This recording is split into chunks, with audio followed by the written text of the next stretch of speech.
and get their accurate and most first-person information from them directly.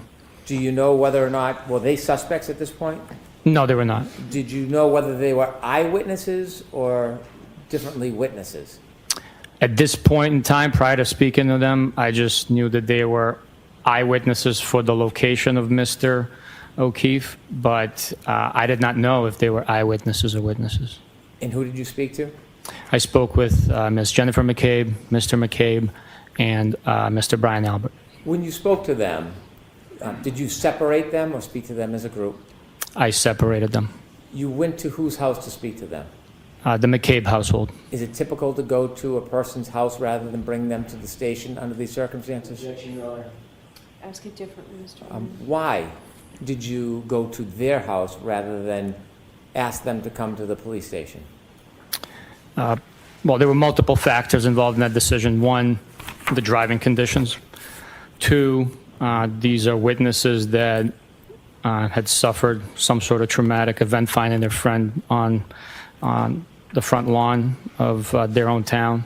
So going to their home would provide hopefully a more comfortable scene for them to recall information in the comfort of their own home. When you spoke to them, did you receive any information from any of them that Mr. O'Keefe went into 34 Fairview at any time that night? No. When you were asked questions about scene versus crime scene, was 34 Fairview, the home, the inside of the home, a crime scene in your mind? No. Was the area where Mr. O'Keefe found an important or unimportant area? It's very important. Did you know whether or not any of the Canton Police Department officers at that time had done any type of limited search of the area? Objection. Just whether you know. At that point in time, we did know, yes. And what did you learn about the scope or the breadth of that search by the Canton Police Department? Objection. I'll allow that. I knew that it was brief based on the weather conditions and the item that was recovered. Okay. After you spoke to Jennifer McCabe, and did you say Brian Albert? Jennifer McCabe, Matt McCabe, and Brian Albert. Okay. At that point, did you have any reason to want to go into 34 Fairview? No, I did not. Did you learn whether or not Canton police officers spoke to those particular people who lived there before you got there?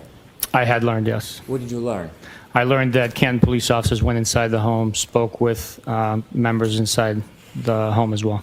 When you speak to witnesses, you've done many interviews over your Yes, career? I have. Yes. In addition to asking questions, what are you looking for when you speak to a witness? We're looking for body language, how willing they are to provide the information, and as with everyone, we always trust by verify. We corroborate their statements. Did you see anything about these witnesses when you spoke to them that cued you or concerned you to do a further investigation? Objection, Your Honor. Ask it differently. Was there anything about their mannerism or demeanor that stood out to you? Objection. I'll allow it. No.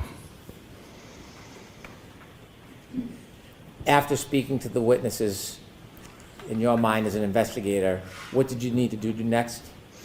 I needed to take a look at Mr. O'Keefe's injuries for myself. And you share with us detail about when you went down to Good Samaritan Hospital and make observations. Yes, sir. On direct examination, I pointed out you're not a medical examiner, are you? I am not, no. Not a biomechanical engineer. I am not, no. In your experience, when you looked at Mr. O'Keefe and had a chance to study his body, what impression did that leave you with relative to your investigation? Objection. I'll allow that.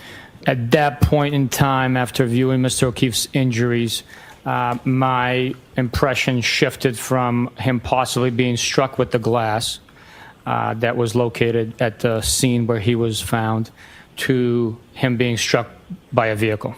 Why? Due to the abrasions and cuts on his right arm, and the amount of force, in my experience, the amount of force one would have to generate to produce the wound to his head. Objection. I'm going to strike that last part.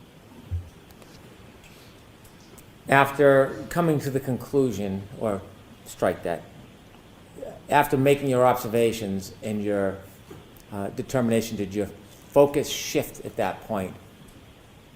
Yes, it did. Where did you want to go next? I wanted to observe the vehicle that the defendant was driving. What were you going to be looking for? Any damage to the headlights, windshield, and other parts of the vehicle that would have come into contact with Mr. O'Keefe. You mentioned the windshield and the headlights. Those are in the front of the car. Did you have an impression at that point?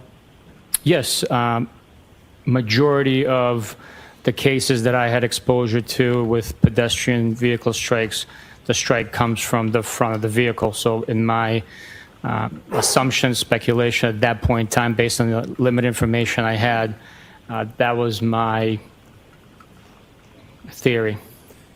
When you got to Dighton, did that theory change?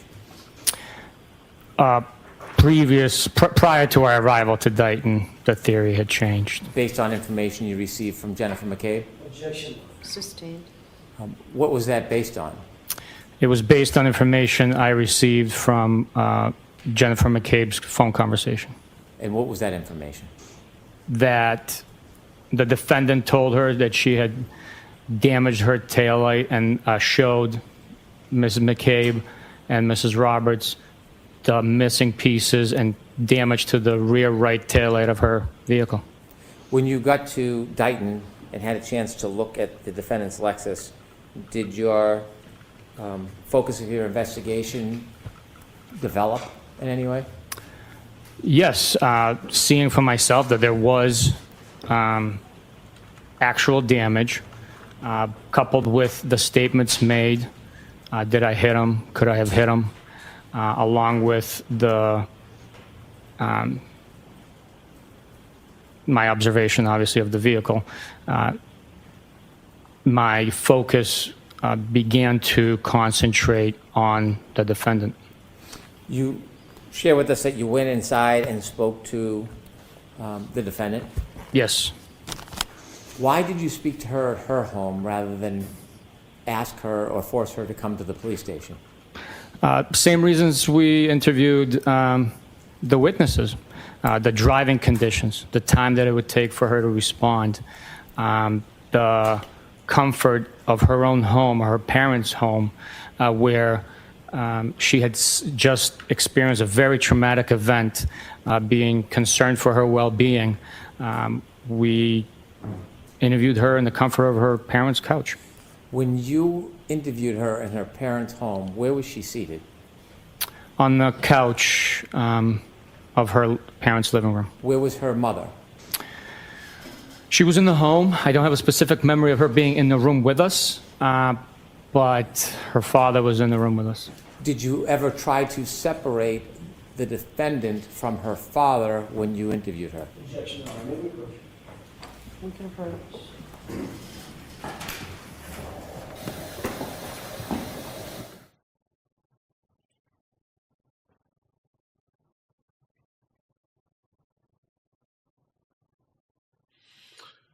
Yep.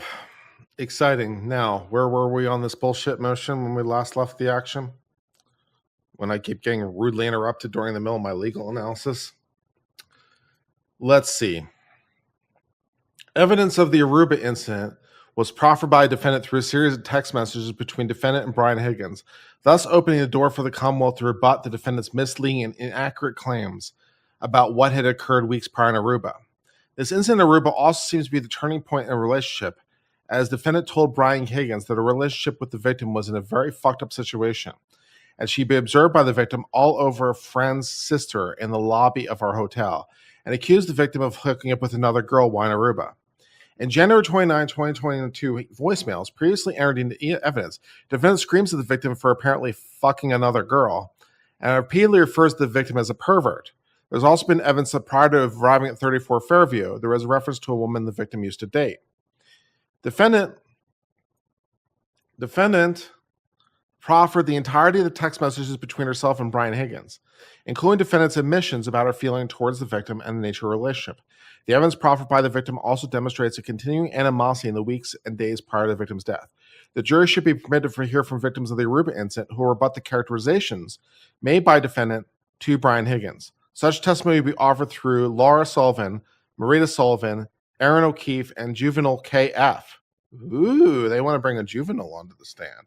That could be fun and exciting.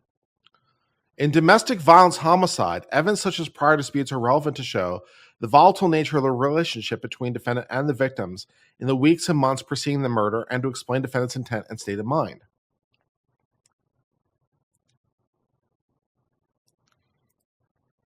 Moreover, the state of mind exception to hearsay rule calls for evidence of murder victim's state of mind as proof of defendant's motive to kill the victim, where there is also evidence defendant was aware of the state of mind at the time of crime would likely respond to it. Evidence of defendant's prior conduct is permissible and highly probative to show defendant's state of mind, to show motive, to show defendant's common pattern of behavior towards the victim. In particular, as demonstrated by previously admitted evidence that defendant would become enraged and accuse the victim of cheating on her, and the nature and victim of the relationship.